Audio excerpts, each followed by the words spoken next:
एक गांव था, नाम था ढोलकपुर। बड़ा ही शांत और छोटा सा गांव था। वहां के लोग सीधे सादे और मेहनती थे। लेकिन गांव के एक कोने में एक पुराना घर था, जिसके बारे में लोग कहते थे कि वह अभिशप्त है। बुजुर्गों की माने तो उस घर में कोई आत्मा रहती है। कहते हैं कई साल पहले एक औरत, जिसका नाम चंपा था, इस घर में उसकी मौत हो गई। कुछ लोग कहते हैं कि उसने फांसी लगाकर मर गई, क्योंकि उसकी शादी जबरन नाम के एक बूढ़े आदमी से कर दी गई थी। तभी से गांव वालों ने उस घर को बंद कर दिया। लेकिन हर पूर्णिमा की रात को एक औरत की रोने की आवाज आती थी। कई बार किसी ने उस औरत को सफेद पोशाक में देखा। एक दिन गांव का एक नया लड़का अर्जुन, जो इन बातों को अंधविश्वास मानता था, उसने ठान लिया कि वह उस घर के पास रात बिताएगा। उस रात पूर्णिमा थी।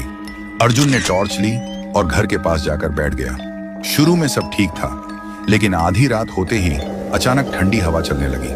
उसके टॉर्च अपने आप बंद हो गई। तभी उसे किसी के कदमों की आहट सुनाई दी। वह घबराया और इधर उधर देखने लगा। तभी उसने देखा एक भूत, जो बिना कपड़ों में हवा में उड़ रही थी और उसके सामने आकर खड़ी हुई थी। उसके बाल खुले थे और चेहरा साफ नहीं दिख रहा था। अर्जुन ने कांपते हुए पूछा, कौन हो तुम? औरत ने धीरे धीरे सिर उठाया और उसने बोला, मैं चंपा हूँ, मुझे मार दिया गया है। मुझे एक बुढ़े के साथ जोर जबरदस्ती करके शादी कर दिया गया था और उसे बुढ़े ने मुझे मार दिया।